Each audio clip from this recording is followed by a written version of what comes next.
Welcome to Read Aloud with Calgary Reads. And today we're going to read I Met an Elk in Edson Once, art by Wes Tyrell, story by me, Dave Kelly.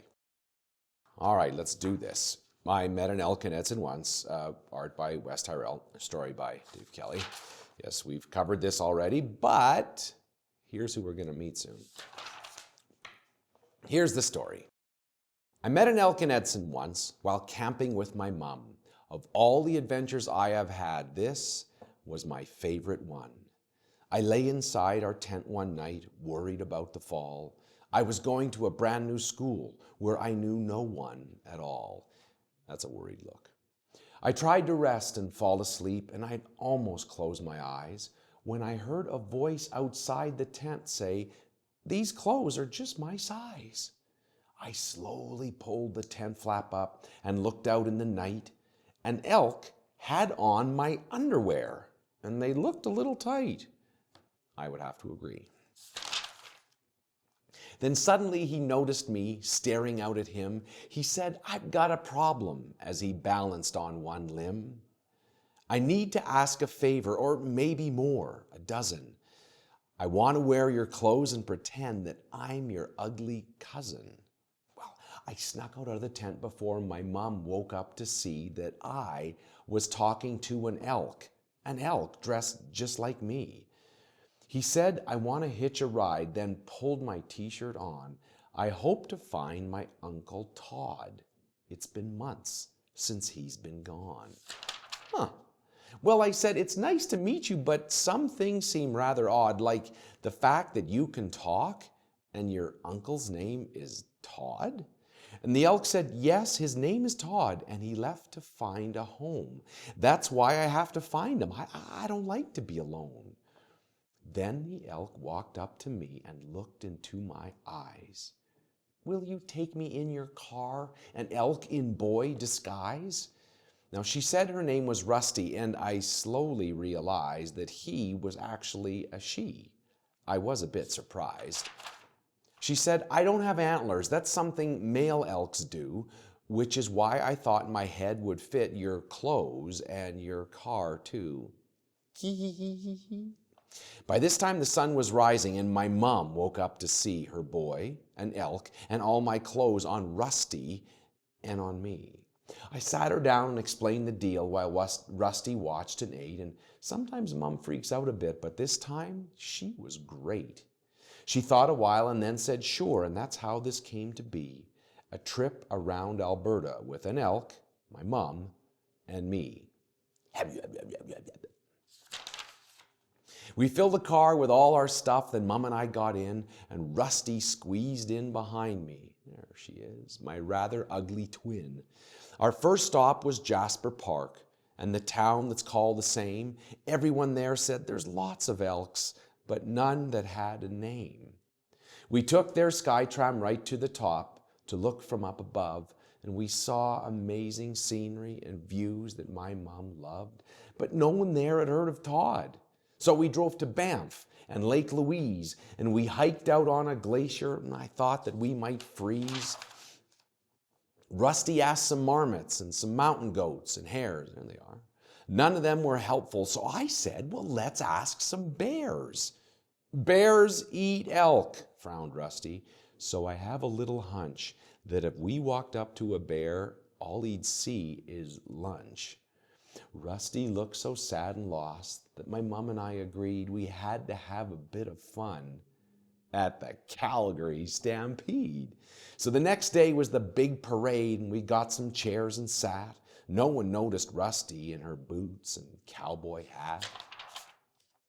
And the parade was going fine until the fireworks began. Well, I guess they sounded just like guns, because that's when Rusty ran. Look at this. I chased her through the parking lot and tried to calm her down. She was shaking in my shirt and shorts, a full-on elk meltdown. Well, the next morning we packed up the car and drove the cowboy trail, a road through ranches, cows, and sky, a western fairy tale. Head smashed in Buffalo Jump was the next place that we found. It's older than the pyramids, and it's also world-renowned. Rusty walked out to the edge, and I knew her heart was thumping. She said, I guess it's pretty cool, as long as you're not jumping.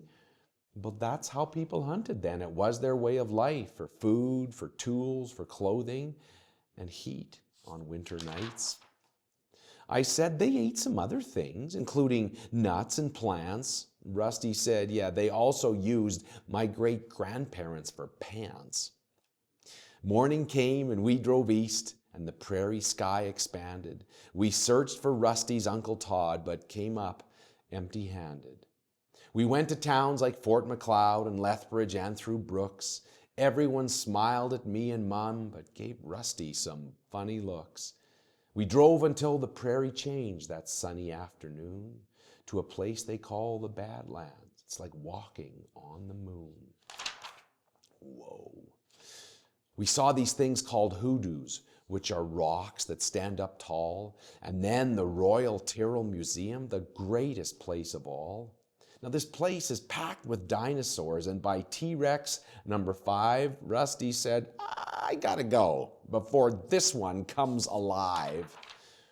And that evening, Mum looked through her books to find where elk might be, while Rusty asked about my life and my friends and family. I said Alberta's new for us. It's just my mum and me. We moved here and we're camping to see what we could see. But then suddenly my mum stood up. I got it. Hey, you too. There's a place called Elk Island National Park, and it's full of elk like you. Brr. Rusty jumped up from her seat and made an elky sound. She said, I know my uncle's there. Now, Mum said, settle down. They were both so happy, Rusty almost lost her head. I tried to smile and join the fun, but I just felt sad instead. I said to Rusty and to Mum, I finally found a friend, and I know that Rusty has to go, but I'm sad it has to end. Well, said Mum, how about, before we say goodbye, we try a massive water park with a roof across the sky? So we drove to Edmonton. Mum took us to the mall. We marched right to the water park. It's the biggest one of all.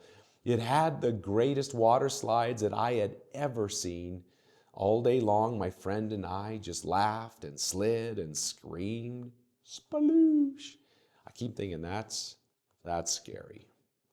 She doesn't seem worried, but that's scary. We slowly drove out east of town to a campsite in the dark. Rusty jumped out of the car at Elk Island National Park. I lay down in my sleeping bag and heard Mom start to snore. Then I heard some rustling, just like I'd heard before. Hey. Rusty stepped out into the light, and then another elk stepped out. I said, you must be Uncle Todd, he answered, without a doubt. Rusty returned my shirt and pants and hats and boots and socks. I love this trip, she said to me, this elk who walks and talks. So when you start your school this fall, as lonely as can be, remember an elk in underwear and that you're never far from me. I said, you keep the underwear. I think they look good on you. And now that I think of it, Uncle Todd can have some too. Then my friend turned to the woods and slowly walked away. I crawled back into my sleeping bag and awaited the new day. And I thought of birds and elk and deer and mountains reaching high, the wind blowing through the prairies, and how it's hard to say goodbye. Look at that. I met an elk in Edson once. I was camping with my mum. Of all the adventures I have had, this was my favorite one. And that's the end of that story.